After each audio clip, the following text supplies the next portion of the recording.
तो बच्चों, विज्ञान में अब तक आपने बहुत कुछ पढ़ लिया है। आज का अध्याय जो हमारा अगला अध्याय है, अध्याय संख्या 7, इसमें हमें पौधों के बारे में कुछ पढ़ना है। तो आपके अध्याय का नाम है पौधों को जानिए। आपने अपने आसपास बहुत से पौधे देखे होंगे, पेड़ देखे होंगे। इन्हीं पौधों या पेड़ों के बारे में आज हमें बहुत सारी बातें करनी है। तो बच्चों, पहले भाग में हम जानेंगे कि शाक, झाड़ी और वृक्ष ये तीनों कैसे अलग होते हैं। क्या ये एक जैसे दिखते हैं या अलग अलग दिखते हैं?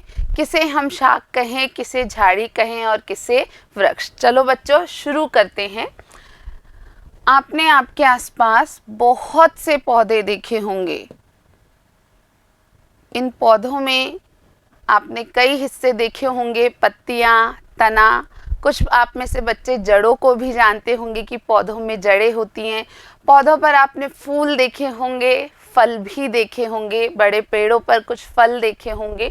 तो यहाँ आपको इतना ध्यान देना है कि एक सामान्य पौधा हम उसको इस तरीके से प्रदर्शित कर सकते हैं कि कुछ भाग उसका ज़मीन के ऊपर नज़र आता है, कुछ ज़मीन के अंदर भी होता है।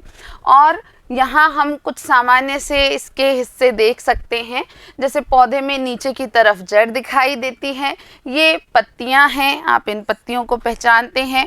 बीच में तना है और ऊपर की तरफ आप देख रहे हैं तो यहाँ फूल दिख रहे हैं। तो बच्चों, यहाँ एक सामान्य किसी भी पौधे को आप सोच सकते हैं जो भी आपने अब तक देखा है। लेकिन पौधों में अलग अलग लक्षण पाए जाते हैं और इन्हीं अलग अलग लक्षणों के आधार पर इन्हें 3 प्रकारों में वर्गीकृत किया जाता है, बांटा जाता है। ये 3 प्रकार हैं, शाक, झाड़ी तथा वृक्ष। तो बच्चों, देखते हैं ये शाक, झाड़ी तथा वृक्ष कैसे दिखते हैं। तो यहाँ देखिए, ये जो पहला चित्र है ये किसका है? शाक का है। दूसरा चित्र जो आप देख पा रहे हैं, इसमें कुछ अलग दिख रहा है आपको पहले चित्र से? बिल्कुल दिख रहा है कि इसमें इसकी तुलना में झाड़ियाँ बहुत ज़्यादा हैं और इसमें झाड़ियों की शुरुआत नीचे से, यानी तने के बिल्कुल नीचे से ही हो जाती है। अब हम तीसरा चित्र देखें बच्चों, जो आपने सबसे ज़्यादा ध्यान से देखा है, वो है वृक्ष। आपने आपके विद्यालय में, आपके आसपास पड़ोस में बहुत सारे बड़े बड़े वृक्ष देखे होंगे। उन वृक्षों में इस तरीके की संरचना आपको दिखाई देती है कि बहुत ही मोटा सा, सख्त सा, मजबूत सा तना होता है और फिर तने से कुछ ऊपर जाकर के आपको शाखाएं निकली हुई दिखती हैं। तो बच्चों, आप सभी इन तीनों प्रकार के पौधों को कहीं ना कहीं जरूर देख चुके होंगे। तो अब आगे हम बात करते हैं इनकी विशेषताओं की। तो सबसे पहले पौधे जिन्हें हमने शाक कहा था, तो उनकी बात करते हैं। इनका तना हरा और कोमल होता है। अन्य दोनों प्रकारों की तुलना में इनका तना अलग होता है, काफ़ी कोमल होता है, सख्त नहीं होता है और हरा होता है। इन्हें ही हम शाक कहते हैं। सामान्यतः छोटे होते हैं। इनकी जो आकार होता है वो बहुत बड़ा नहीं होता है। सामान्यतः ये कुछ छोटे होते हैं और इनमें अक्सर कई शाखाएं नहीं होती हैं। शाखाओं की संख्या कुछ कम रहती है। तो ये आपने अभी चित्र में भी देख लिया था बच्चों, और ये ही यहाँ हम विशेषताओं के रूप में देख रहे हैं। अगला जो प्रकार है जिसे झाड़ी कहते हैं, उसकी भी कुछ विशेषताएं हैं। तो कुछ पौधों में शाखाएं तने के आधार के समीप से निकलती है। आपने चित्र देखा था, एक बार वापस देख लेते हैं चित्र को। यहाँ देखिए, तने का जो आधार है इसके बिल्कुल पास से ही शाखाओं का निकलना शुरू हो गया है। तो ये एक झाड़ी की खासियत है कि इसमें जो शाखाएं हैं वो आधार के समीप से निकलती हैं। तना यद्यपि कठोर होता है लेकिन बहुत ज़्यादा मोटा नहीं होता है और इसे हम क्या कहते हैं बच्चों? इसे हम झाड़ी कहते हैं। और तीसरा प्रकार जो बहुत सरल है, जो बहुत ऊंचा होता है, यानी आकार काफ़ी बड़ा होता है, लंबाई काफ़ी अधिक होती है और जिनके तने सुदृढ़ और गहरे होते हैं।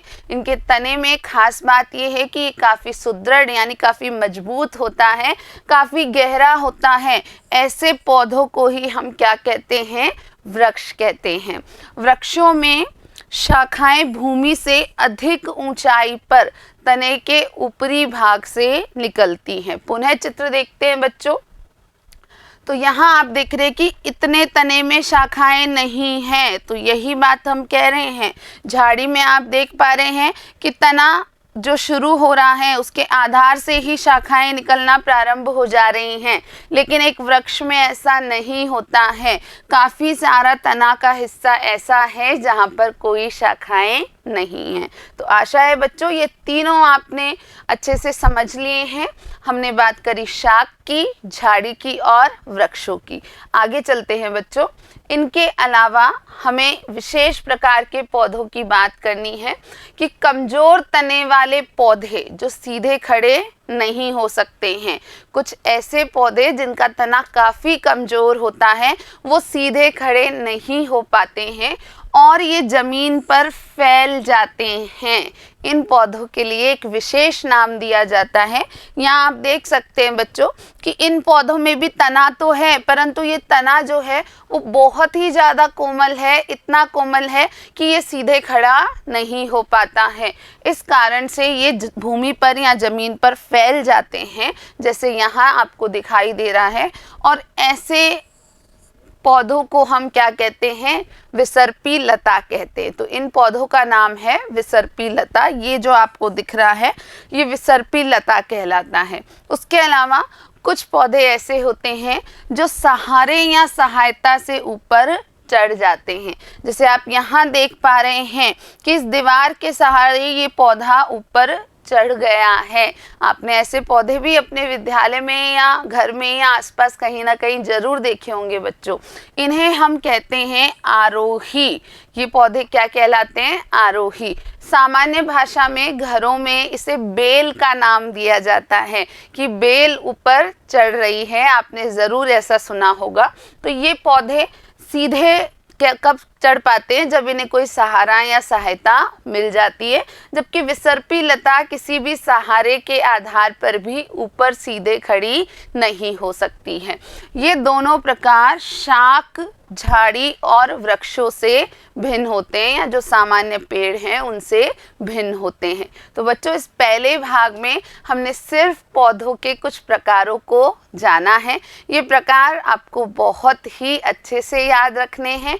शाख क्या है, झाड़ी क्या है और वृक्ष क्या है, ये जानने के बाद अगले भाग में हम जो पेड़ होते हैं उनके तनों की और पत्तियों की बातें करेंगे। तो बच्चों आज के इस भाग में इतना ही। मिलते हैं अगले भाग में। वीडियो देखने के लिए आप सभी का बहुत बहुत धन्यवाद।